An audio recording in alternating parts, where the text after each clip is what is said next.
The Bitcoin Group, the American original. For over the last 10 seconds, the sharpest Satoshis, the best Bitcoins, the hardest cryptocurrency talk. We'd like to welcome our panelists, Dan Eve, the Crypto Raptor. Hello there, Bitcoin. Josh Shigala from Vaultoro. Guten Morgen und guten Abend. Ben Ark from LN Bits. Shemai, hello. Juan Galt from juangalt.com. Howdy. And I'm Thomas Hunt from the World Crypto Network. Moving on to issue one. Elon Musk and Jack Dorsey to talk about Bitcoin.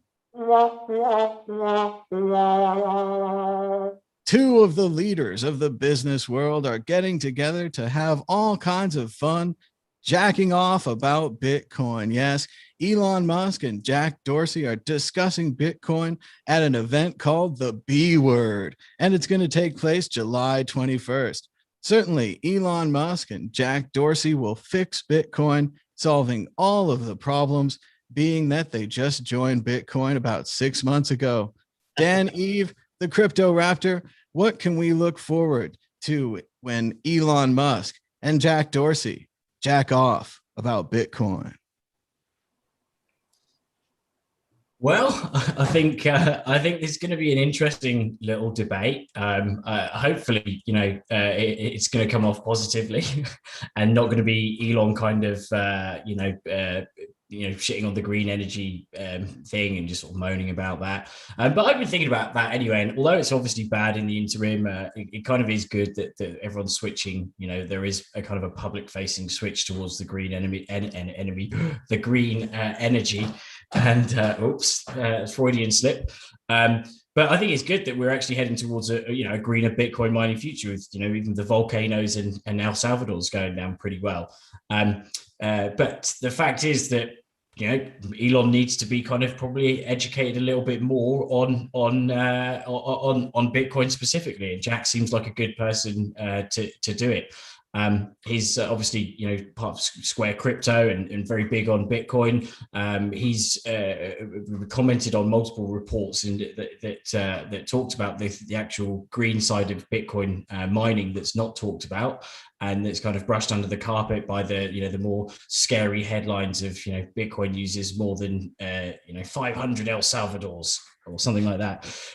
So the fact is that I think it's good for Bitcoin. It's not about hiding this information. It's about bringing it to the table and having a debate, having a talk, and educating people that aren't currently up to speed on how Bitcoin mining is actually quite green. 500 is a lot of El Salvadors. Ben Ark. Yeah, I was surprised how uninformed Elon Musk was. Not that I think that Bitcoin is particularly green, doesn't have a heavy carbon footprint. It does have a heavy carbon footprint, but I thought he is something he would have known about earlier, having researched Bitcoin and clearly been interested in Bitcoin by his tweets, and also having worked in a very similar industry and sector very early on with PayPal. I like Jack Dorsey a lot. I've got a lot of respect for him, and he funds a lot of development. He's got the Lightning Development Fund, which is doing a lot of good work. He keeps a lot of good people close at hand, like people like Matt Corello. So if there's anyone who can talk some sense into Elon Musk and maybe just ask him to not tweet out, so sporadically and let the technology develop, without throwing in opinions and pumping the price and dumping the price, then it would be Jack Dorsey. He seems like a very level-headed dude. I like what he's doing, what he could potentially do with the blue sky stuff. And by the way, he's shown some interest in Nostar, so there's a bit of a self-interest there. Because obviously, I'm I'll be very keen on Nostar and the Nostar protocol. Google it if you're interested in that. So no, I like Jack Dorsey. I think he's a good technologist. In the article, he did say that, he has said that if it weren't for Twitter and Square, then he'd be working on Bitcoin full time, and I think that's probably true. The B Word online event looks absolutely fantastic. It's got John Newbury, Adam Back, Jack Dorsey, and they've kind of done the opposite to the BTC 21, where BTC 21 just had absolutely everybody as speakers. They've got a very select few speakers, and they all seem like real professionals who aren't going to say something embarrassing, and they're not, they're not going to be hotheads on when the limelight's on. They're very level-headed, and to me, it feels like the next iteration of a Bitcoin event where you have these real high-profile people discussing Bitcoin and Bitcoin actually being used in the wild in places like El Salvador and actually having an impact on the world. In a very rational and sensible way, and I think that's why Jack Dorsey's been a big part of that. So yeah, looking forward to the B Word online event. I'm not sure how us plebs can get involved, or I imagine it'll be there'll be videos and things we can watch. But yeah, really looking forward to that, and also just looking forward to Jack Dorsey having a nice, gentle word with Elon, asking him to stop being so sporadic. Only the guy who runs the short messaging startup named after the sound a bird makes can talk sense into the other guy who's trying to go to Mars. Josh Shigala, the Elon Twitter. Elon and jack off. What do you think? Well, the jack off is going to be a huge mass debate to discuss, what they can do about Bitcoin. Yeah, you like that? You see what I did there? Look, it's good on them. Rich people powerful people are gonna be powerful and powerful together. I don't really care what they do, to be honest. I think it's all a very self-important nonsense. They're not important to this protocol at the end of the day. What's important are developers developing cool shit like Ben with Elon Bits, and that's what really makes a difference. Is people working on the protocol, people making stuff, people building stuff, and people huddling, and so on and so forth. All this other stuff is just noise. It's just powerful people going, "Ooh, let's get together and discuss how we can make it better."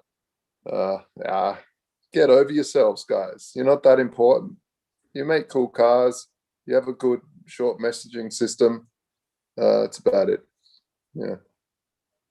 Juan Galt, we've got 27 live viewers. Everyone should push the thumbs up button now. Say hello in the chat. Maybe more people will join the chat and more people will watch the show.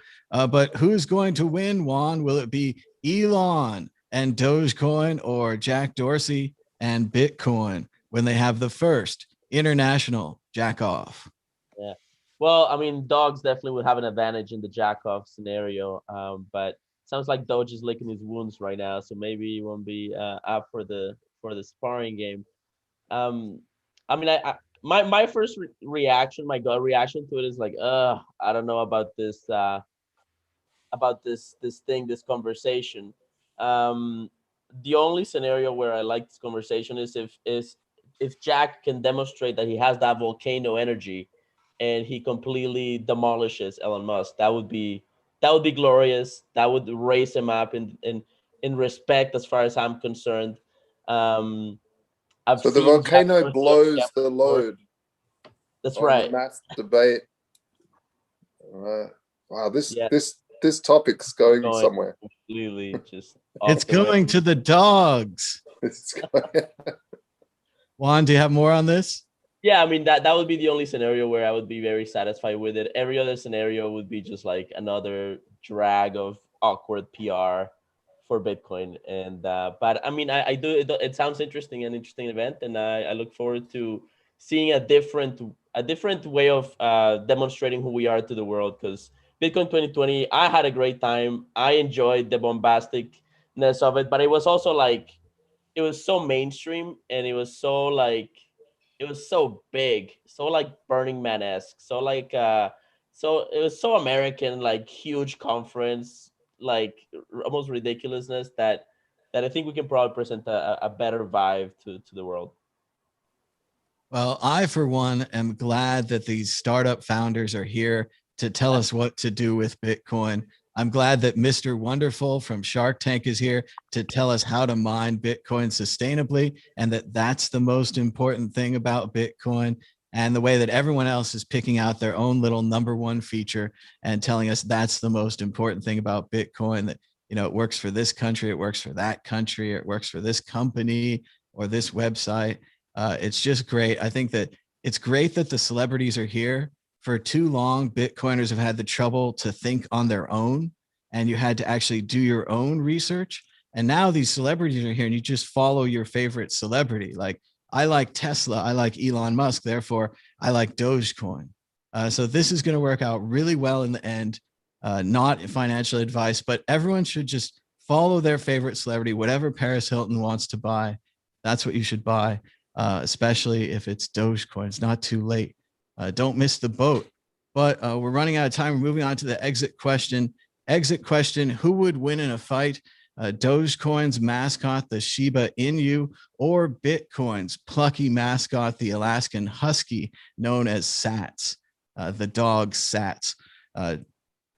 Crypto Raptor, we're going to start off with you. It's a fight of cuteness to the death. Who's cuter, Sats the Husky or Doge the Dogecoin? Oh, that's hard. That's hardcore. That's like that. That's a very difficult choice. Go on, get the kid, because I'm not too familiar with Sats the Husky, but I think you know, Doge is pretty up there with cuteness. But I think just because this is the Bitcoin group show, I'm going to say that I imagine that Sats the Husky is cuter. We've got some pictures of Sats the Husky right here. Some Huskies have blue eyes. Of course, the competitor would be the well-known Doge. Let's go to Josh Segala. Sats the Husky or Doge the Doge? Man, I got to say, it all depends on what season it is. Huskies start to look pretty messed up in the heat of the summer when it's 40 degrees. Can someone shave me? And you know, so in that state, the Doge might get it. But in the winter, hot damn, Sats looks cute. Let's go to Ben Ark. Sats the Husky or Doge the Doge? Choose your dog. I'm not sure it'd be too much of a fight, to be honest. I imagine that the Doge dog would just be sniffing the ass of Sats the Husky in kind of an annoying way and following it around the garden. So yeah, I don't think it'd be much of a fight. It does seem like Sats clearly has the size advantage. If you were to pick this as a fight, look at some of the Huskies can grow quite large. Like imagine a large amount of Satoshis. Some of the Huskies can be quite small, like a puppy, like a small amount of Satoshis. So it's interesting to see Sats represented in this way as a dog. Really a revolutionary idea, similar to the idea that Dogecoin had. Juan Galt, we're going to complete the round here. Sats or Doge? Yeah, I mean, I hate to be the guy that says that Doge is probably going to win because, you know, obviously this is a Bitcoin show, so I'm supposed to, you know, say that Sats is the better one. But yeah, it's like Mike Tyson versus that new guy that you know, maybe has a chance, but probably not. So but I love Huskies; they're really cute. So I have a Husky. So I mean, I do like to root for an underdog. Fingers crossed, I guess. Look at that. Home court advantage even has a Husky. Talk about biased. Sats wins by a landslide. Sats is the best dog. You heard it here first. Moving on to issue 2. Issue 2. Bitcoin will grind lower to about $15,000 before bottoming. So investors shouldn't rush in now, says Guggenheim Scott Minerd, who suddenly knows everything about Bitcoin. Josh Segala, is this the bottom of Bitcoin? Will we see 15K? Will we go lower? Look, everything's possible. I don't believe we'll hit 15K. It's pretty low. But Matt, you know, never say never. If it does, yeah, I'll be selling some gold and buying some Bitcoin back. Yeah, that's for sure. I saw a great post the other day on Twitter. It said, if you still have cash to buy, you're not hodling correctly. And it's always been a contradiction to me about when I'm supposed to hodl and when I'm supposed to buy the dip and which time it is. I always seem backwards, but it does seem to be what everyone else is doing. No, it's very tricky. You know, I think that the hodl meme is good and all, but a lot of people need to buy things. They need to pay for stuff, and but also when it's up at ridiculous levels, when there's the full-on hockey stick, you're just going to be a fool to not take some profits because you know it's going to go down. And that's so, you know, we run Voltoro, so we put it in allocated bullion sitting there, and then we sell the bullion back for crypto when it's dipping. Juan Galt, the price of Bitcoin goes up and down, but once again, we can appeal to authority. The smart people in finance are here to tell us about the value of Bitcoin. Are they correct? Is it as simple as that? We're going to 15K. Juan Galt, unmute yourself. Almost every technical analyst right now is looking at Bitcoin with traditional technical analysis tools like what you would use to analyze commodities like gold or silver, and or stocks where the CEO, with a stock, the CEO can create more shares at the top and dump against the bull market and dampen the bull market. With commodities, the mining industry says, wow, the price is triple what it was 6 months ago, and we've ramped up production, so they start selling against the bull market and it dampens the production. With Bitcoin, you can't do that. There's no extra supply, and it's a very different class of assets than anything else traditional traders are used to looking at. And that is one of the main reasons I'm skeptical that we're going to go to 14K or that quickly. But if there was a low, it probably would be 14K unless we blow past probably 100,000. So right now I'm still bullish. I'm actually bullish right now because everybody's bearish. But I think we're definitely in a cool-off period.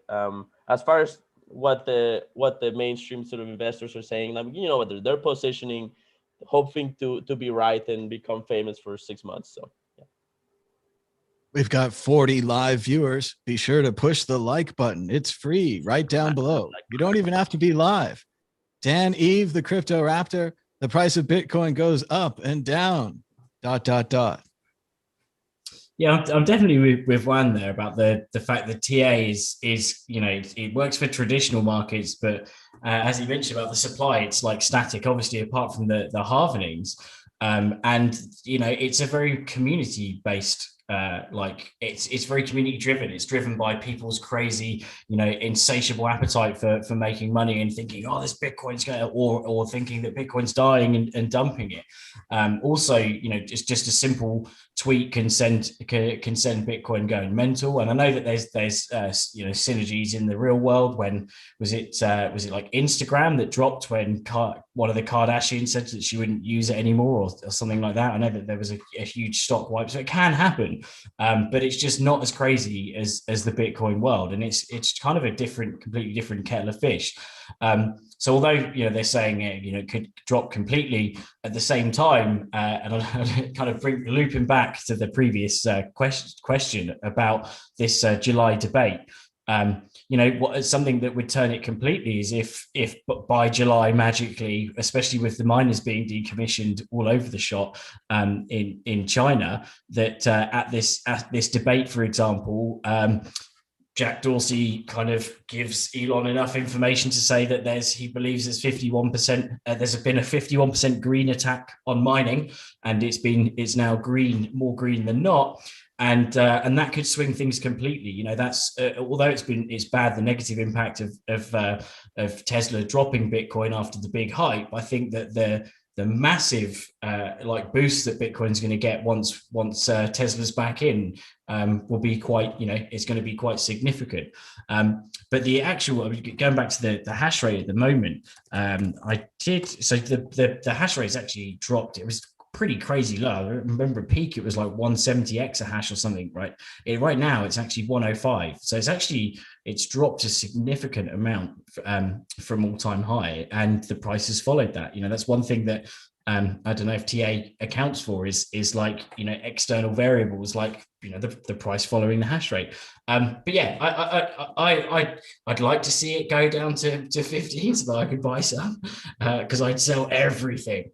But at the same time, I don't think it's gonna happen. I think it's sort of wavering around the 30K marker. Things will be a bit scary, a bit sideways. There'll be a few days where there's like a 10 to 15% drop. But I just can't believe that this is the end of the bull run. And like that specific article was saying that, you know, hold on for another 4 years. It just seems like it was too short, this bull run. So I'm pumped for some more Bitcoin price action, and I hope that everyone's lovely laser eyes take us to 100K. Well, it's just like Andreas always used to say that Bitcoin could never go down to zero because I would buy them all at $1. Let's go to Ben Ark. He seems to have a lot of screens ready. Can you ready, you can hear me? Yeah. So there's some huge shorts being opened on Bitfinex. It's gone up 1,000% against Bitcoin. I'm of the opinion that it actually wants to go down to about 10K. But those bottom feeders will, or those bottom sellers will keep it around 15K. It may dip a little bit under 15K and then go back up, and that will be the bottom. So I actually think this is quite good advice by this guy from traditional finance. It seems to me like the logical drop. Well, you know, there's not enough momentum behind Bitcoin's price at the moment for us to get out of the little gully we're in, and I just feel we're going to drop down further, and you know, it could hit 10K, but I think it's going to, the bottom feeders, the people buying up the bottom will make it bounce much quicker than that. But as it hits probably about 15K. So yeah, I'm of the opinion that this guy's, let me see if I can go back to normal. There we are. Cool. And by the way, I'm testing out my new Streamer Copilot extension on LM Bits. So that's, you know, it might be a little bit laggy or whatever. But yeah, so there's a lot of shorts. There's a lot of people seem to want Bitcoin's price to go lower. Maybe they're trying to push the price down. Don't want to be conspiratorial, and then buy a dip. But there's just a lot of pressure pushing it down. So yeah, I'm looking at 15K. We're only one group away from saying let's wreck the short sellers, and it happens all the time. And if those short sellers get wrecked, they burn their fingers and they're not doing it again for a while. So yeah, it's having such high short positions. People can see that as also a bit of a squeeze opportunity. Yeah. Prediction: the Bitcoin donation button will reappear on these shows. Josh Shigala, the price goes up and down. Yeah, the price does go up and down. Yeah, up. Juan Galt, your thoughts on Bitcoin 15K? I mean, again, I think it's probably the lowest it could go. I don't think, from my analysis, like Bitcoin has never made a new bull market and then gone and broken its previous all-time high. The bottom from 20K was 4,000. The bottom from 1,800 was about $250, which was, you know, like, so that was like closest you ever got to a previous all-time high, assuming you counted 250 pump before that. Otherwise, you'd be like $36 like years before that. So to break into 15K would be a little crazy, but maybe not so much, because the 20K was clearly a blow off top, like ridiculousness. And 14K, we have support there clearly. But I think it's going to get massively overrun. I think people are going to FOMO big time at 20,000. I could see like a $24,000 Bitcoin, just because everybody's going to be front running it, if it does crash like that. But right now the funding rate is negative, which is tradition, like, which in throughout all of Bitcoin's history, as far as we have funding rate, a negative funding rate is bullish, so short-term bullish. So I think we're going to just stay in this range for a while. There's a lot of regulation coming in, and we might have another dip, but like, there's a lot of regulation coming in, and that regulatory uncertainty, according to Wyoming cool Bitcoin politicians lady, is actually keeping the institutions from jumping in like they'd like to. They're kind of like waiting and watching.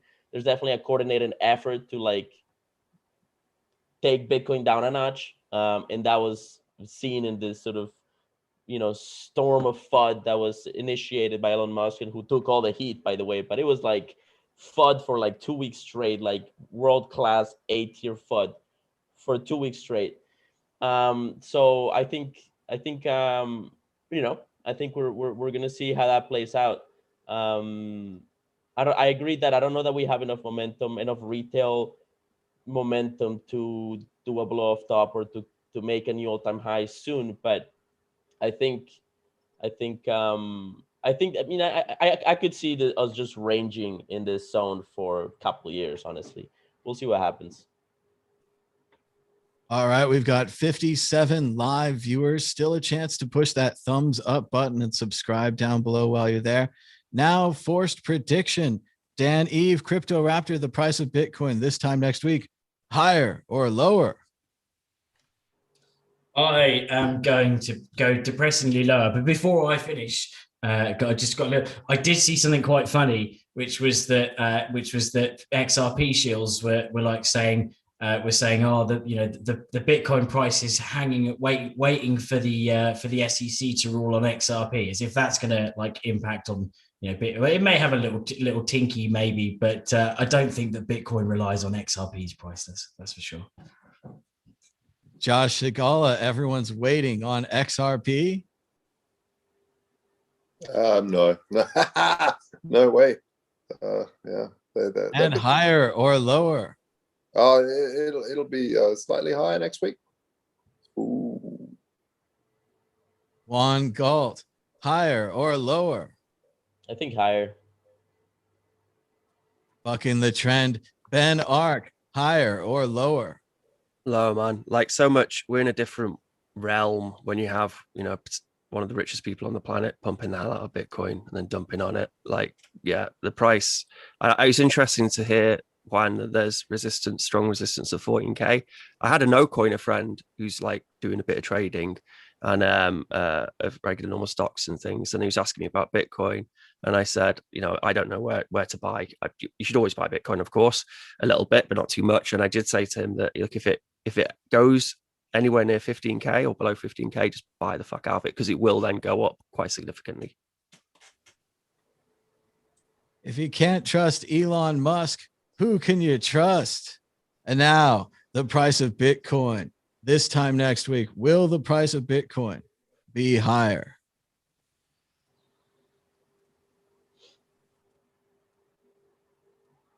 Yeah, very doubtful. Very doubtful. Oh, pessimistic Bitcoin ball. Moving on to the next issue. Check out the WCN Clips channel on Google at WCN Clips. We've got 48 subscribers and you could join them. Check out exciting videos like clips from this show, such as who will adopt Bitcoin next? See why Bitcoin's flaws are not real. And will there be a Bitcoin alternative? These videos and more on WCN Clips. Issue 3, El Salvador announces national Bitcoin wallet, plans to distribute $117 million in Bitcoin to citizens.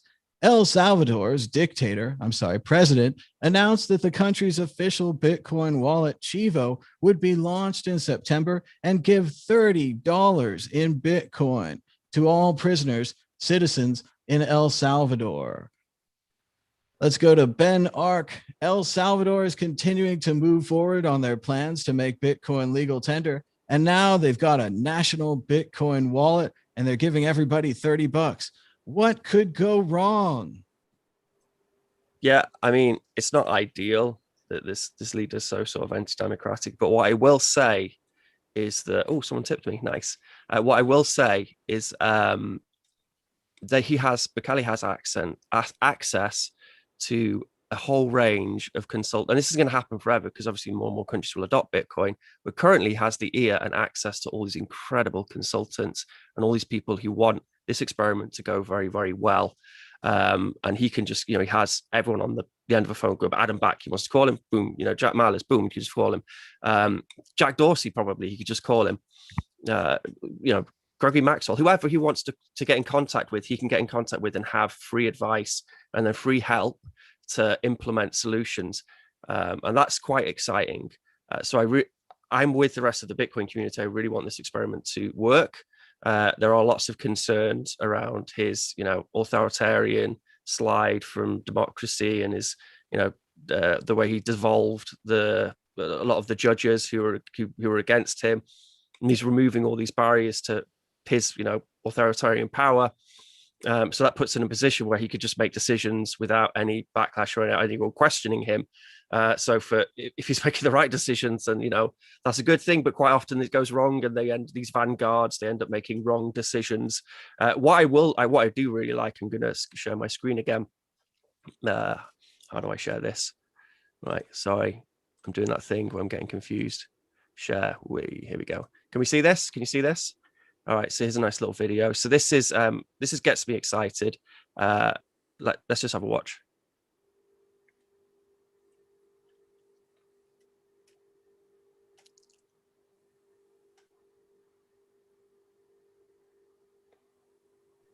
The Imperial Senate has been dissolved. What are we watching, Ben? Can you hear it? No, we cannot hear it.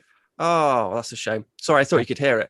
So basically, this guy is paying, he's got an electric bill come through, and he's just paying it instantly. He's just paying it instantly through his Bitcoin wallet, directly, without any friction. And then it's instantly settled. He's got proof that he's made the payment. What I like about this, it's a shame you can't hear it. It's a really nice little video made by, let's stop sharing because that's a bit too confusing, made by Vice. And I just love that, that Nick Szabo concept of social scalability. Now this country, which doesn't have this crazy payments infrastructure in place, it's a sort of Central American country that has got that infrastructure. It can very easily, using Bitcoin, it can build that infrastructure. And I would love that. I would love to get a bill through the door and there's a QR code and boom, I scan it. I've paid it there and then. I don't have to, go onto my banking app and fiddle around, and I could just pay it, and I could do it in a way which is, privacy centric. So if that happens in El Salvador, that'd be really exciting to see more and more examples of Bitcoin being used in such an incredible way. And Bukele does have access to all these great minds, and I hope that he'll just make the most of that, because that, for other countries that won't be necessarily so, because obviously they're the first ones to truly try to adopt and incorporate Bitcoin. So yeah, I am excited about the El Salvador thing. A couple of people have reached out, asking about LM Bits. So that's exciting too. In the last show, I complained about there's not enough sort of emphasis on some of the free and open source solutions out there. And I know this new wallet is kind of being made by the government, and they say it is interoperable with other Bitcoin wallets, and I hope that is also the case. But yeah, that social scalability, being able to pay your bills just by scanning the QR code and boom, pay it. I love that. I think it's great. Juan Galt, the government is building you a Bitcoin wallet. You can fit all the Bitcoin you want in a suitcase. What do you think about that? You're gonna need a big suitcase, man. I'm just kidding. I don't have that much space. Yeah, I mean, I don't know. I have to say I haven't done big due diligence on this president. I can't say that I'm a big sort of very educated person in terms of El Salvadorian politics. But I mean, El Salvador was just totally screwed last I checked before this whole thing. And he seems to have major Congress approval. He seems to be, very popular president, which is not necessarily a good thing. Hitler was very popular. But he seems to be very popular, right? And it does seem like El Salvador has a history of imprisoning its corrupt presidents, So I'm not concerned. He seems like a good dude. I mean, maybe I'm falling for his charisma, but I tend to have pretty decent character judgment, I think. So I like the guy. I think what he's doing makes sense. To all the libertarians and anarchists concerned that this is sort of Bitcoin socialism, I think if you listen to the podcast with that he just went on with this guy, the British guy whose name I can never remember, I think he makes a pretty good case as to why it's actually fairly open, right? Like first of all, there's a monster in front of the house that you're trying to get into called the government, and the monster's like, you are not allowed to come in here. And then the monster in the next house is like, hey, you can come in. It's all good. I'll just get out of the way. It's like that doesn't seem like statism to me. Like he's not inputting the capital gains tax is saying, hey, you want to be a currency, you can be a currency over here, and I'll just get out of your way. It's like, that seems to me like the opposite of government obstruction and government enforcement. The merchants are protected. They don't have to implement it if they don't have the technology. People, I mean, I think there's a good case there, and I'm staying neutral on that situation. I think it's fine. I forget what the other question was. The Imperial Senate will no longer be of any concern to us. I've just received word that the Empire has dissolved that council permanently. The last remnants of the old Republic have been swept away. Josh Segala.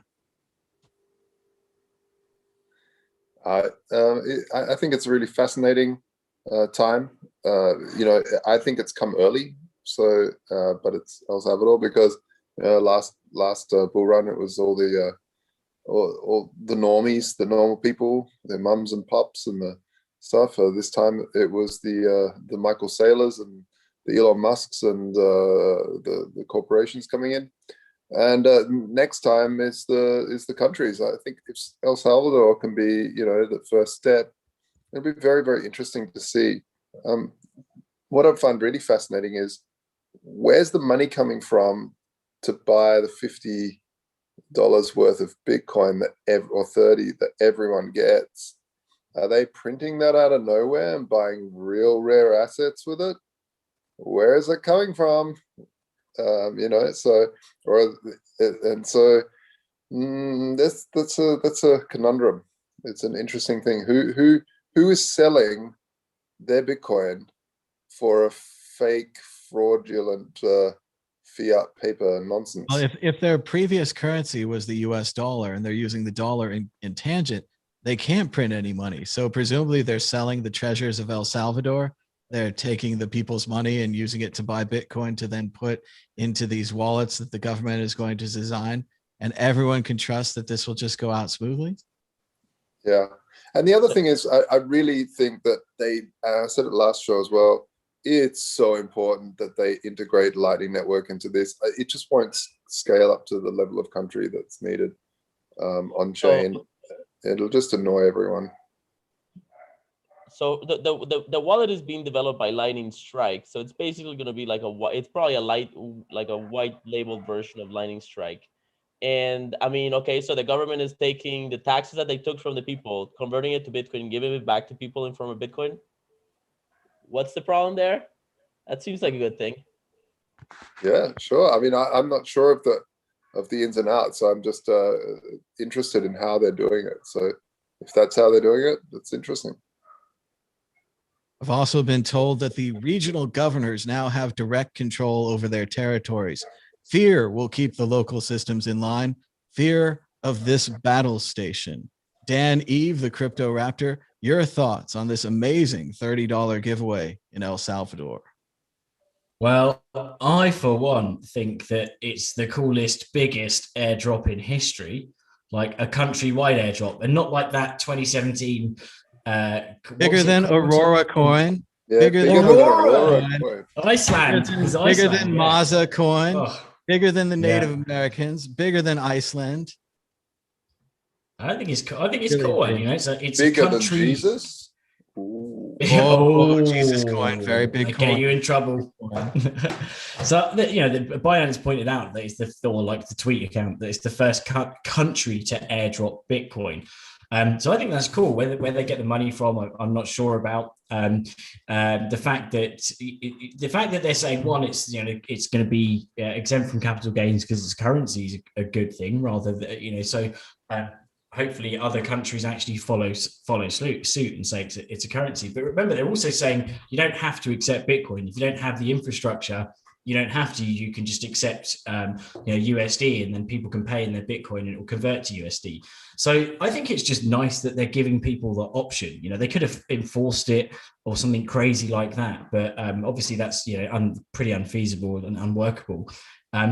But when you think about it like that, why can't normal other countries do it and say, right, well, it's, you know, if it's accepted, but you don't have to. I think it's a good step forward. Someone mentioned in the chat, Rolando, that Paraguay is following suit next. Apparently, there's there's hints that Paraguay will be doing it. There's, I think, 1,500 Bitcoin ATMs that are going into El Salvador as well. So they're really rolling out the infrastructure fast. And I think it was the Bitcoin Beach wallet. You know, the numbers are growing there very, very rapidly. And the fact that they're going for the volcano powered mining, I usually dictators are bad, right? But this sounds like a good kind of semi-dictatorship, right? You know, if they all came like this, I wouldn't mind it so much. And if they are market buying $160 million $180 million of Bitcoin for this 6 million El Salvadorians, then I say yes to El Financial Salvationador. They always said that the service at Sheep Marketplace was great, right up until the last weekend when they exit scammed. So let's all again remember how small a chip you could fit your Bitcoin in if you were sneaking out of El Salvador. Previous dictators have had to leave behind palaces full of gold and antiques, quality, fine sports cars, and other things that are so difficult to fit into your pocket or even a brain wallet. So let's be very careful with this Bitcoin that we're sending and giving out. I wanted to bounce on something Josh said earlier. It's just too early and it's romantic, right? And we're all romantics here. We want Bitcoin to work for El Salvador. We want it to lift them up and to save this country that's in trouble otherwise. But we can't just forget all the trouble otherwise. That's still there. That's always going to exist. So we need solutions for that trouble as well as financial solutions. And Bitcoin doesn't care. It's stoic. It's mute. It doesn't care about any of this. It doesn't care. I'm also creeped out by the government wallets. Even if, like Juan says, it's a white label version of Strike, it's still the idea that you should trust the government. The government can choose your wallet. The government can install this on every user in the country, and there won't be a backdoor. So I just want to bring that up as like a pesky cypherpunk Bitcoiner who won't give up, that they try to get rid of, and just try to put some of those values out there as we all lick at the toe of dictatorship. Josh Shigala, more on this? Go ahead. You know, the trouble with the good thing with dictators is the trains run on time. You know, that's great. Everyone can celebrate. The trains run on time. Yeah, but the trains also head towards concentration camps. So, you know, you have the good and the bad. And that's the fact. Think it's a case of incentives. So it is worrying, like some of the anti-democratic stuff of Bukele. However, the fact that he's got all these experts, you know, on call, who can help build the El Salvadoran infrastructure and this new industry, which is now going to flood into the country and try and help them. I think the incentives there to actually on his side and on anyone who could be corrupt, the incentive is there to make this thing work. If it doesn't work, then yeah, they'll put all the coins on the hardware wallet and flee the country. But they're incentivized to make it work. So hopefully it will. And just, you know, good luck to everybody, and I hope it works. And I hope this guy's got the country's best intentions at heart. I'm sure he has. And And democracy is a complicated idea. It's often messy. And to paraphrase West Wing, it requires active citizenship. But it's a good thing we don't teach civics anymore, so no one knows about that. And you don't know how to recognize propaganda, so you're endlessly unarmed in a battle of ideas. But we can't talk about that now. That's an idea for another show. Even and so, if you were a bad actor by introducing Bitcoin into his country, and then getting everyone familiar with Bitcoin, then he's teaching them a tool which is then going to disempower government anyway further down the line. So, The enemy of my enemy is my friend. The friend of my enemy is my enemy, so forth and so on. It's an interesting thing because I agree, Ben. They're bringing them Bitcoin. It's their best chance, but really what they might need, I don't know, organized farming, organized food. I don't know what the exact issues are in this country. I'm not going to try to solve them right here, but I'm certain that it's more of a like a road problem, a transportation problem, a fuel infrastructure problem, rather than a financial problem, using paper dollars is probably pretty satisfying. But no, it is. I mean, a massive part of their GDP is remittance, isn't it? And getting money into the country from the US, in which they get charged a huge percentage. So actually, there is this huge technical problem to be solved, which is to solve by using Bitcoin. So are they going to do it? Exit question: will they be successful in adopting remittances? As Ben says, the number one way people sending money home. I think 50% of their economy might have been that, and they are taxed heavily. Juan Galt, you're in a foreign country. You send money home sometimes. Will they be successful? Will El Salvador use Bitcoin for remittances? Yeah, I mean, I think it looks good to me. I think it's really expensive to send money to other countries, and even with Bitcoin, it's expensive because the cash market will take 7% no matter what, and the 7%, excuse me, is not actually on the exchange rate of Bitcoin; it's in the exchange rate of dollars. So the dollar to shitcoin, to Latin American shitcoin exchange rate has a 7% markup on it, to 10% markup. So that's where you're paying it. And so I think with the El Salvador system, yeah, it could completely eat up that friction. And no, I'm excited. It looks good to me. It looks like a small enough country, and he seems like a smart enough sort of guy that he can probably pull it off. So call me crazy, but I'm an optimist here. Dan Eve, remittances for El Salvador, or for all the way. I think it's a great move, and I think it's going to be the start of the domino effect. The fact is that, and as one was saying, that the remittances, remittance costs are huge, especially in the UK. I know that there's a lot of remittance. I think the two biggest areas from a previous actual crypto company I used to work for that was trying to tackle remittance issues was the two is India and Nigeria. And the fees associated are just insane. And so tackling that problem alone has got some really good positives. And sending money internationally that is almost instant and without any intermediary is much better than going through multiple hoops and banks and verification and all that stuff. So yeah, I say hooray for remittance. Josh Segala, the specific use case of remittance. But if we're really talking about remittance, why do all the cash registers in the country have to be changed, and it has to be accepted as legal tender, practically a national currency? Yeah, remittance has always been a good thing for Bitcoin. It's always been used. It's the OG of use cases, and yeah, I think that could definitely work. Yep. The biggest problem is if they're not using Lightning, then remittances. I can't even talk. It's late at night here, folks. They're usually a little bit smaller because they're sort of part of a paycheck. They're not. So huge network fees aren't going to really be very good for that.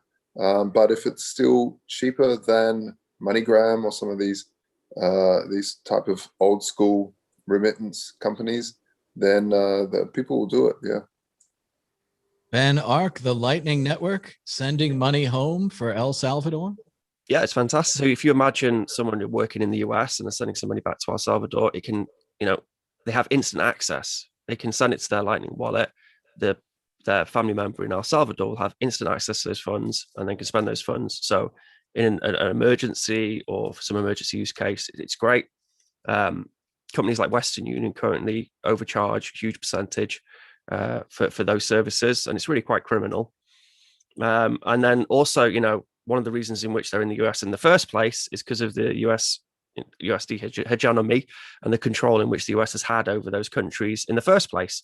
And Bitcoin dissolves that, and in a way where El Salvador can't be sanctioned because it's not a national currency which they're using. It's not someone else's currency like the yen, or I don't know.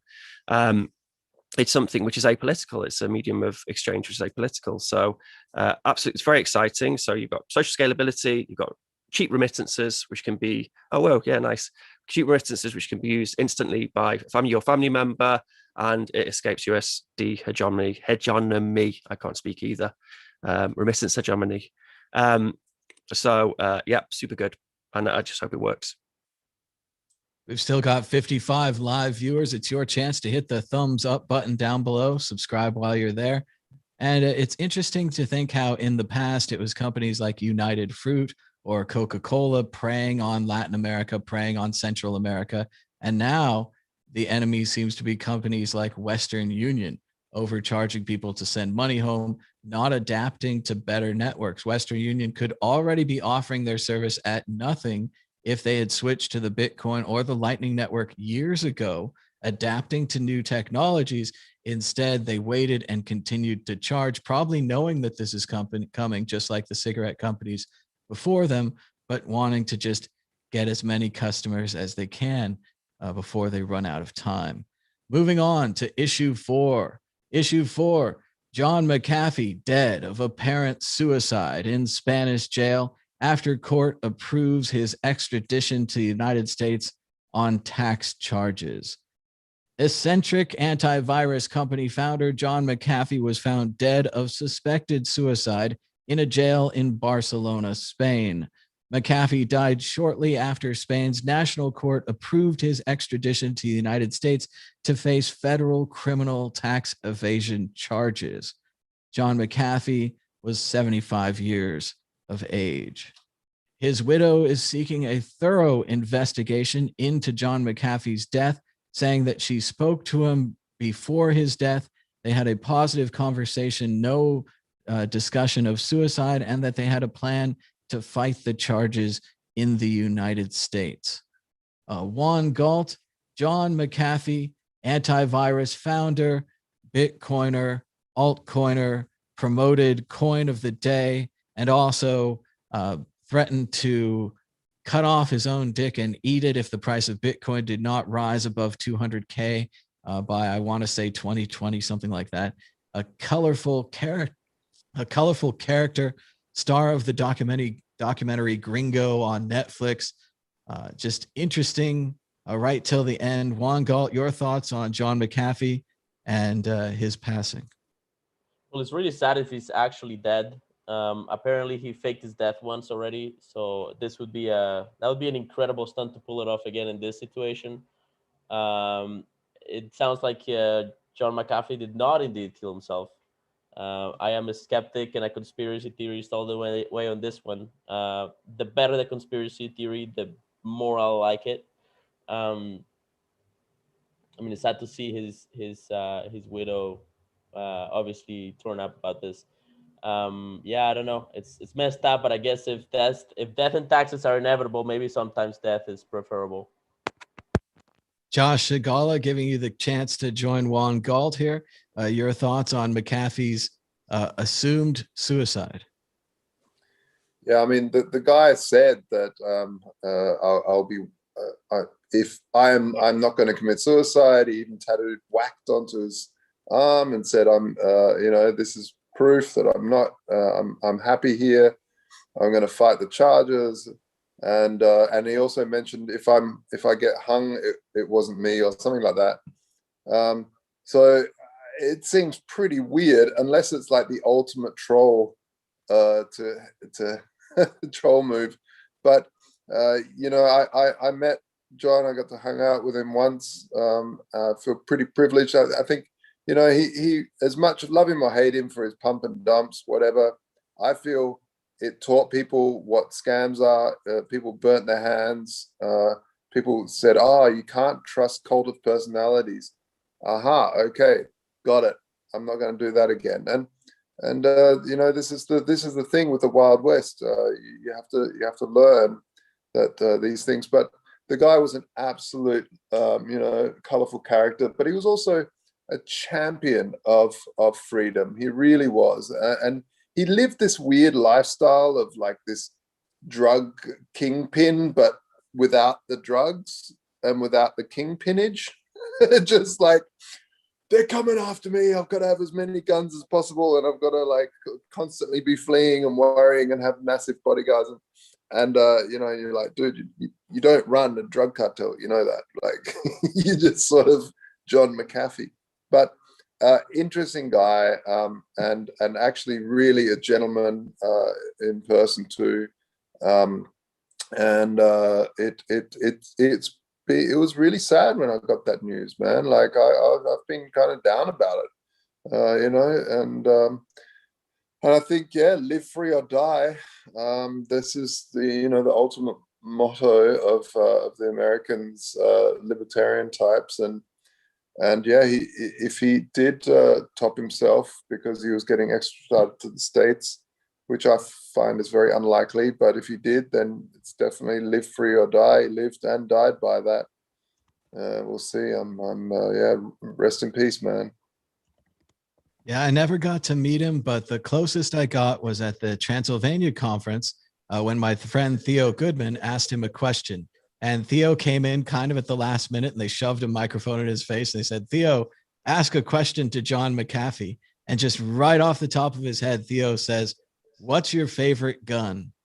And John McAfee loved the question. He had a big response to it. He talked about which kind of situations he'd use the gun in, if it was home defense or close combat. I think he liked a sawed-off shotgun and maybe a Glock, something like that. But he was tickled pink by this question about the gun. He just the kind of guy he was. I think he was on the hideout on a boat in international waters at something at that point already, kind of a fugitive king. But just what a colorful character. Ben, Ark, your thoughts on John McAfee? Yeah, I mean, it is. It's very sad, and I think for a lot of us Bitcoiners as well, he's kind of that tragic hero in that his imperfections are going to be his undoing. So it's kind of like watching a train wreck in slow motion. Like he's going to destroy himself, and you're kind of watching that thing happen. And as Josh said, he was such a gentleman and like kind of a nice guy, but then he just had this huge amount of liberty and freedom which he exercised in a way which kind of showing like this is what you can do. If this is the life you want to live, then you don't want to live a sort of normal life, then you can do what John McAfee did. I think that tragic hero, you have that kind of cathartic thing when Macbeth finally, like, it finally happens, like his undoing happens, and you knew it was going to happen. Then it's you have this sort of reflective moment, and because it's kind of almost fated that thing will happen. I do think that he probably did kill himself, that it was live free or die, and for his whole life, since he was on the run, like he was always on the run. Like even as soon as he sold McAfee, he was gone. And he didn't want to pay taxes and moved to a different country where he didn't have to deal with the tax situation. And he was just always, from that point, just running. And from reading a little bit more about his history and his relationship with his father, seems quite abusive and an alcoholic and things, even though, So I think that probably from a very early age, he was always kind of running away from something. And then, finally he was cornered. His health was probably failing because the guy partied pretty hard. And he just thought, one last ultimate troll, swear to people that I would never hang myself, and then finally just hung himself. I'm looking forward to the film they make of the guy. Super interesting, colorful human being. And he did scam a lot of people with those shitcoin pumps of the day. But in that same respect, I do think that there was some good, decent human qualities deep down, buried beneath all those corrupt outer layers. And I think a lot of us just had a soft spot for the guy. So very sad, and best wishes to his partner Janice. And I hope people can, just very sad. I do agree with Ben. For someone who had so much freedom, he was all around the world. He's been 100 millionaire for decades now. He lived in foreign countries. He traveled on boats.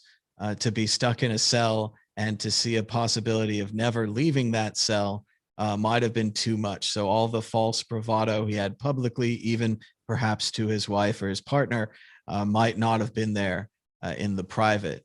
It does seem a bit questionable how seemingly easy it is to kill yourself in these prison cells. Some kind of noose supply, or I suppose it's just clothing. They usually take your shoelaces. I'm not sure of the situation, but it just does seem I don't want to go conspiratorial, but it is very strange. As I think Dostoevsky said, the way that you treat your prisoners is a reflection of your society, and it never seems to reflect well upon us, no matter the country. Dan, Eve, your thoughts on John McAfee? I was deeply sad, and I'm not going to lie. I think I never met him, but I just thought he was just a cool kind of free spirit character, and I love the zany stuff he did. Like, you know, obviously selling McAfee, and then they didn't want anything to do with him. And then he did. I think it was in 2014. He released like a detailed explanation of how to uninstall it, like how to uninstall the hell out of McAfee so that it doesn't harass you. The fact that he was like found guilty of this was a Manhattan court. I read that said he was guilty of, you know, pump and dumps, and you think, well, okay, but don't want to dump him in it here, but what about Elon and how that's working out? The fact was, you know, in 2017 he came out of nowhere. I'm not going to lie. He started. He made me very happy because I still had a bag of Redcoin from 2014 that I'd been staking, so I was like kind of pretty happy about the whole situation, about him shitcoin shilling. But don't worry, I didn't sell the top or anywhere near it, and so. But it just seems really. Everything just about it seems a bit suspect. The lawyer said that he couldn't tolerate being locked up, but then his wife said that she spoke to him hours before he died, and said that he was in good spirits and was like, you know, I'll speak to you again later tonight. Obviously, all the tweets that he said about not being, if it ends, you know, it's not because of me, and it kind of does seem, you know, it doesn't. It seems after the kind of the Epstein thing, it seems like this is a really weird occurrence that it's so easy to commit suicide in yourself, especially when you're someone that's like a world-renowned person. You know, it's different if you're just Joe Blogs and you've been put in the cell for the night and no one really cares. But surely there's, you know, even just like prison guards walking past and being like, yeah, McAfee's in here, you know, we're gonna have a look and sort of look through the cell. I don't know, it just seems really, really odd. What was really sad was one of the quotes, which was, my friends evaporated through fear of association. I have nothing, yet I regret nothing. And that's just cool. You know, it's cool, but bad. You know, he obviously was getting a lot of stick. He was rubbing people up the wrong way by saying that he was, I think even the judge said that he didn't have any evidence for being politically persecuted, but that's what he maintained throughout. And it's just sad that kind of, you know, he got what's the word, marooned on this kind of island of himself and his wife, a metaphorical island, because people didn't want to be associated with him because they thought they'd go down for whatever reason. The whole thing stinks. Like, at the end of the day, the fact that, I don't know, like it just stinks. I don't know. There's just too many of these kind of occurrences that just make you think. It seems like it's an easy thing to do. It's an easy thing to cover up. No one really looks into it that much. There was a suicide note, so it'd be interesting to see if we ever hear about that. But even just in the reporting, there's mixed reports. Like CNBC and other news sources said that it was, you know, specifically they honed in on the fact that they were like, it was 2 hours after he found out he got extradited, he was being extradited. But then they failed to mention that he had a chance of an appeal. Number one, and two, loads of other news sources like Associated Press said it was actually around 24 hours after or something. It was the next day. All this difference in reporting. I just want to, you know, find out what the note said, and obviously feel very much for Janice that she lost a free spirit. The fact is, you know, going back to what the sentence was, I think they were saying they were looking for a 30-year sentence. So he was 74, 75. So 30-year sentence, you know, he's getting out at 105 years old if he got the full whack. So as much as there is also the conspiracy theory side to it, you know, getting a 30-year sentence when you're 75 is something that probably would make you want to die your own way. But on the final note, I wanted to hear more about the whale sex. There was whale sex involved. We always talk about the cutting your dick off, but no one ever talks about the whale sex, when he had sex with whales or something like that, or wanted to, or I don't know. I'm sure more of that will come out in the documentary. There's lots of stuff from the Gringo documentary that's on Netflix that fortunately we don't talk about, and we're going to keep it that way. And like Dan was saying, no one ever talks about those who benefit from pumps and dumps. Surely there must be some people who get out early and make lots of money and are happy. Those people are never called to the trials. So it's unfortunate to see that. But let's move on to the exit question. Exit question. Say something nice about John McAfee, or tell a personal story about how McAfee antivirus influenced your life or slowed down your computer. Let's go to Juan Galt. You're muted though. Yeah, they didn't really influence my life much at all, I guess. He was I would have liked to see him win the 2016 Libertarian Party presidential election. That would have been a much better reality alternative sort of timeline. I think that would have made it even funnier and weirder, because the other guy was just so boring and lame. I can't even. What else? I've never had his antivirus. I'm glad I didn't. I did visit Belize, actually. I did a 2-week tour of Belize, and I visited basically every town in Belize. And he was known in Belize, and he apparently walked around with a posse of security guards, armed security guards, like he was a gangster, and people were generally annoyed at him because he would show up at a bar with 20 armed dudes, and people were like, what the fuck, this guy, like. So that's, people didn't really like him in Belize. What else? I think, yeah, no, I mean, he was the kind of guy that would show up to any podcast you invited him to, apparently, right? So there's a lot of footage of him just shooting the shit with Bitcoiners. And yeah, I mean, if he's dead, which it does kind of look like he's dead. I mean, I'd like to see the investigation. Then it's going to be the world's a little bit sadder because of that. Let's go to Josh Segala. Say something nice about John McAfee. Well, I met him. I met him one time at another conference in the States. But when I really met him and hung out was on the blockchain cruise, and he said, "My God, you're a giant!" And he got all his guards. Look how tall this guy is. And then we hung out a little bit, and yeah, I mean,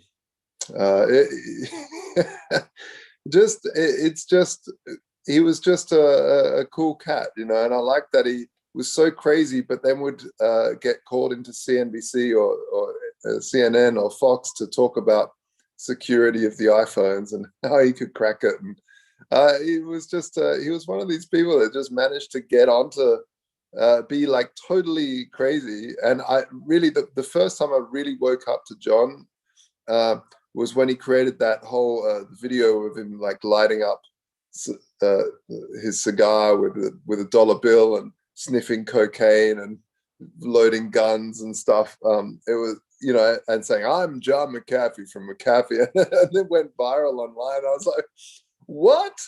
Who's this guy?" Like, that was like, I don't know, 15, 18 years ago or something like that. But that was just funny. And yeah, man. Sad, and this is a funny sort of thing that you have to think about is in life you can bitch and moan about people and say, "Oh, that guy's a dick," and whatever, and then when they go, you do reflect on the good things about those people and not just pick on the bad things. Obviously you should point out bad things about people when they're alive and they're being bad, for sure. I'm not saying they shouldn't, but it did make me reflect on that a little bit. Yeah. Dan, Eve, your thoughts on John McAfee? I'm sticking with legend, and maybe I'm slightly more. What's the word? I was taken aback by it because I feared, because in that picture of when he's got like him and surrounded by all the ladies and he's like sniffing the bath salts. Like I in 2017, I superimposed my head at the time on him, like as Cryptopoly, but like the Monopoly sort of guy. And so maybe I was like scared. I was like, what if they come for me now? They get the wrong picture, and they're like, but no, I think after the craziness of Redcoin in 2017, I'm not going to lie, he brought a big smile to my face. And yeah, he said crazy stuff, but we all say crazy stuff. I mean, goodness, yeah, legend at the end of the day. But okay, I'm going to save that for my prediction. Ben Ark, say something good about John McAfee. Oh yeah, well, I want to drop in on the previous thing we chatted about because I didn't get to say, but I don't think the incentive was there to kill McAfee. Like it was for Epstein, probably had dirt on the president, and ex-president as well. So yeah, there's definitely an incentive to snuff that dude. But for McAfee, no, they just owed the US government loads of money. So why are they going to kill him? They want to make an example of him and chuck him in jail for 30 years. So I don't think there's much fruit which is going to come from that conspiracy theory. But good about John McAfee. He invented an antivirus, like the software. The McAfee antivirus was terrible, but he founded that company after. So, somebody had a virus and then he created a patch for it. He released it for free. He did that a bunch of times until he realized, actually, I could sell this. I could package this and sell this as a product. And he created antivirus software. And then there became free and open source antivirus software alternatives. So he's very instrumental in just giving people the tools to defend themselves from viruses. Yes, of course, McAfee antivirus was terrible, and very annoying in bloatware. But that original achievement gets a big nod and puts him in the Hall of Fame. So RIP McAfee, rest in pump, my friend. I always remember McAfee antivirus. We always had it on all the computers at the computer lab and things like that. I, of course, like you guys, often told people how to disable McAfee antivirus. Back in the day on Windows, it would check every program that ran. It would check every document. It would grind the computer when no one was using it. It was just a classic program that didn't seem to offer much protection, but offered a lot of system resources use and really slowed down some computers. So I was often turning it off and uninstalling it. But like Ben said, it did start a whole new category of software. And a lot of these early crypto pioneers and internet users just had to do it for themselves. They had to go out there and create these things. And this idea, the idea of computer security, wasn't even an idea. You just install any program that came along on your computer. Don't even worry about where it came from. So that was quite a thing also, although I don't think it's directly based on him. There's that great TV show, Halt and Catch Fire, and they develop antivirus, and it's really kind of cool. And it has a lot of this kind of Steve Jobs, be a pirate, don't join the Navy, early cypherpunk computer thing going on in there. And then it gets a little silly and they invent like AOL and Doom all in 10 minutes and it gets really ridiculous. But the early part with the antivirus is fun. Josh, Segala, do you have more on McAfee? No, one of the very first virus I got was, I think I was like 15, and it was called the stoned virus. It just came up saying, your computer is now stoned, and it got slower and slower and slower. And then I installed McAfee antivirus. It got rid of the stoned virus, but it made it just as slow. So I was like, is this the virus as well? But that was a memory of the old antivirus. Yeah. It is funny. The first one I remember is that Michelangelo virus, I think it was, and it was supposed to go off on a certain day. And one of the big ways you could protect yourself was just not to turn on your computer on this day. Like just have a no Michelangelo day. You let it pass and you go on to the next one. Of course, I think that code was taken by lots of people and put into other viruses. And there's a whole study now of where the virus code comes from, and it's almost like genetics. So McAfee was very instrumental in starting that idea, in starting to capture these dangerous viruses like Sandra Bullock did in the net, saving them to floppy disks and preserving them so that the virus fighters could fight them and take them down in the future. So rest in peace, John McAfee. Thanks for being interesting. Moving on, just like to remind everyone to check out shop.worldcryptonetwork.com. We've got t-shirts, we've got mugs, and we've got t-shirts that look like mugs. Shop.worldcryptonetwork.com. We've also got worldcryptonetwork.com. Thanks to DJ Booth. Let's check out a little bit in this day in Bitcoin World Crypto Network history. We had an episode from 2014 by Bitcoin Rush, episode 10. We did the Bitcoin group number 98, talking about the DAO white hat hack and Bitfinex. In 2017, and that was in 2016. In 2017, Bitcoin News number 43 talked about SegWit 2x and the Ethereum flash crash, while the World Crypto Network celebrated 1 million views. In 2018, on this day, we had Bitcoin is not yet dead yet on Bitcoin Talk Show. And in 2019 of this day, Bitcoin Coffee Break covered markets, the Bitcoin 2019 conference, and Facebook's LibraCoin. In 2020, the Bitcoin Daily Show covered Bitcoin sliding to 9K and other news stories. And we had an interview with Team Satoshi from the Lightning Conference in 2019. So you can always go to On This Day at worldcryptonetwork.com and you can check out the other videos released on this day. So it's pretty neat to see some World Crypto Network history right there.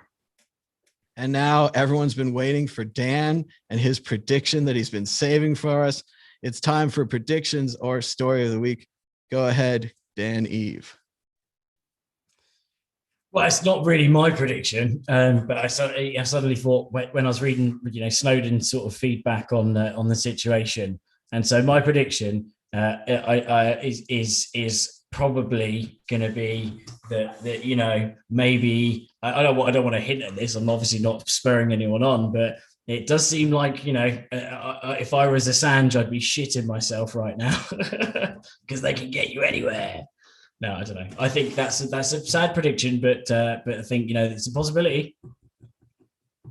More trouble for those in prison. Ben Ark, prediction or story of the week. Sorry, I was clicking about like an idiot.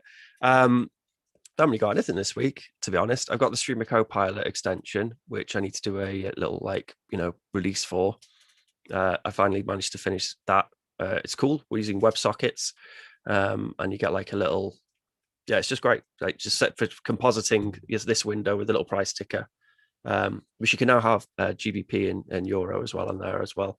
And we've had 6,000 sats worth of donations during this show, which is actually a substantial amount of money. So while someone else is, and there we are, there's another one. That's a 10 sat donation. While other people are doing their predictions, I'll get together a LN URL, and then I'll give back some of the funds, and somebody can pull on that withdraw just by. So I'll put a QR code on the screen, and then someone can scan it and get some sats out the screen. So be ready for that at the end of the show. But yeah, so just keep an eye on Twitter maybe for the release of this extension on the on a LN Bits like official release. I'm just going to show you how quick it is. Let's scan it and pay it. I'll just pay it now and click. Let's see how long it takes for the Lightning Network. Now, Josh. Oh, there we are. Yeah, there it is. It's amazing, isn't it? Because using these WebSockets, and we've got these now LN Bits. We're still in beta because we're experimenting, but now we have like these listeners which just listen for an invoice with a certain tag. So as soon as the invoice is paid, because we're using WebSockets, it's like the speed of light. You've got the rocket ship going up. So as you saw there on your phone, like I've been doing experiments, I've been paying, and before I even get the it's paid on my phone, I get the animation happening in the screen. So fast. Very cool. Josh Shigala, are you ready with a prediction or a story of the week? Story of the week is we launched the standard.io. Check it out. I know this is the Bitcoin group, but I'm going to talk about this project pet of ours, and we're really happy with it. Check it out, thestandard.io. It's really I'm just so happy with everyone that's working on it. We're a really great team, and we're getting a lot of press coverage already, and got some Bitcoin and crypto OGs helping out as well. So it's going to be a great project. I'm super happy about it. And half of the team, there's one person's from Venezuela. We've gotten even an Iranian, and all of these people are really dealing with hyperinflation in their home countries right now. They know what it's like, and And so for us to be able to basically tokenize gold, but not just tokenize it, allow people to collateralize debt, create a collateralized debt obligation and borrow a fiat pegged stablecoin is really, really interesting. So it's a fiat pegged stablecoin. First one is Euro, and then we're going to launch many, many different ones over time, hopefully all of them. And anyone can generate a fiat pegged stablecoin, but backed by their own gold holdings and crypto holdings as well. So yeah, it's really interesting, super, super fun team, and yeah, joyful. Very cool. Check it out at thestandard.io. Juan Galt, a story of the week or a prediction. Go ahead.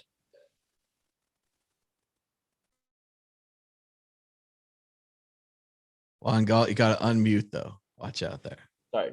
Yeah, I have a prediction. I think the Lightning Network is already merging with podcasting, as shown by this app that Ben has. And there's the inventor of podcasts, apparently one of the sort of first guys that the podcast thing is now like full on entrepreneur mode, building open source software to make podcast lightning streaming sort of micropayment stuff happen. So I think podcasting is going to take lightning viral. It's going to make it mainstream. Sounds great. A prediction for viral lightning podcast. Very cool. I want to give a shout out this week to Conan O'Brien. He's finishing his 35-year run on late night. This is a old Conan mug. There you can see the Conan O'Brien himself. Actually got to see Conan's show in New York one time years ago, late night with Conan O'Brien, the one with Joy Behar and Eve Six.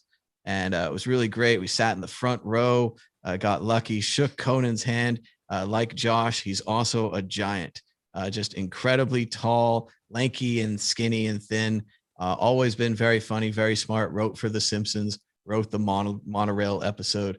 Got screwed badly by Jay Leno, but don't be too sad. He's ending his TBS show. He's moving on to HBO. So talk show hosts just get passed around. There's only 6 of those jobs and only 6 people can do it. So shout out to Conan O'Brien, 35 years, late night, being funny. We also want to show Ben's QR code here. Yeah. So Ben, tell the people again how this works. LN bits or something. So if you now you see the QR code here, this one here is an LN URL pay. So it's a static QR code you can send sats to as a tip.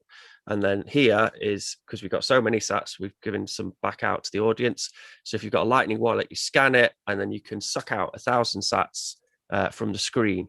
And there's 4 hits on this bad boy. And then the remaining sats, which you tipped us, I'll distribute amongst us lot. And we can use it to play around with these things. So thank you very much for that. So yeah, just use your Lightning wallet. LN URL pay, I think it's supported by like 90% of wallets, Lightning wallets. LN URL withdraw should be supported by pretty much all of them. So just go ahead and scan that. But super exciting technology. And like Juan says, it's great to be able to use payments in this way, and just send them in and out of the screen live and trigger things like animations and things. So yeah, scan this, get some free sats. Absolutely phenomenal. I love it so much, Ben. Every time you bring it's just so good. Yeah. And there's been some great comments actually in the comments. There was people suggesting like an automatic giveaway thing. I could press a button maybe and it'll just pop up a QR code. What else did they suggest? I'm gonna have to scan through the chats, but there was someone, I can't remember his name, but thanks for that. There was someone putting some great suggestions for improvements on the extension as well. So I'll implement those. It's good feedback. Very cool. Thanks again to everyone for joining us. Sad farewell to John McAfee, and apologies for the title of this show. I just thought it was too funny, and then I couldn't think of anything better, and I just had to go with that because I thought it was funny. So there you go. We're out of time. Until next week. Bye-bye. Bye-bye.